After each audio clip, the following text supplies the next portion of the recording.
is imposing your worldview on the other person. You can't have a relationship with somebody if they don't feel that you understand who they are and what they need. We all have biases. We all have racial attitudes. We try to create that sense of connectedness by allowing their culture to be a part of the visit. A cultural elitist, for me, is one person that says that your reality is important and other people's reality are not. We've done in excess of 30,000 services without a physical incident, but we've done them all in English. And what a silly concept!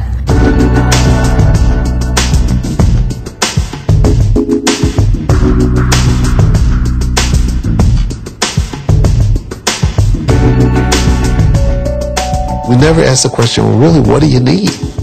And how can we best serve you or engage you or include you? And so it's important to figure out ways to do that with people. And if we find ways to be able to do that, then I think we have better outcomes for folks. Cultural imposition is taking your own values, one's own values, and imposing them on another group that may have very distinct and different values than you do. When you do that, then it's a humiliation, it's a denigration to that person, because it makes them feel as though they're less than, they're devalued, they're insignificant. And in that way, then, people feel as though they should not be participating in the services. They don't want to participate in the services that you're offering. And therefore, instead of being a helping institution, you become a harmful institution to that population. I see workers judging the interaction of a parent and their child based on a dominant culture's perception of what good parenting is.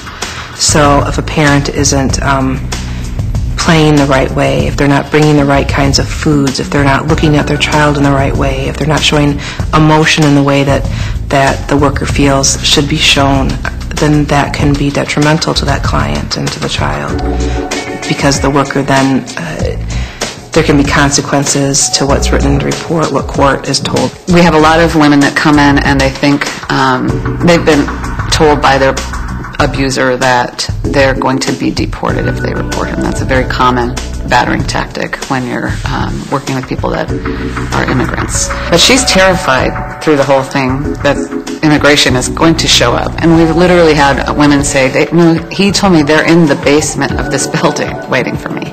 So we have to spend a lot of time like just kind of teasing out what are the beliefs that she has.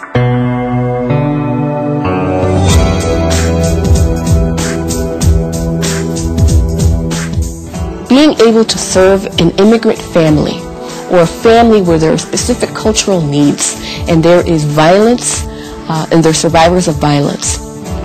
If you don't take into consideration the culture as well, there could be other cultural undertones in a visit that you could miss that could be creating an unsafe visit without realizing it.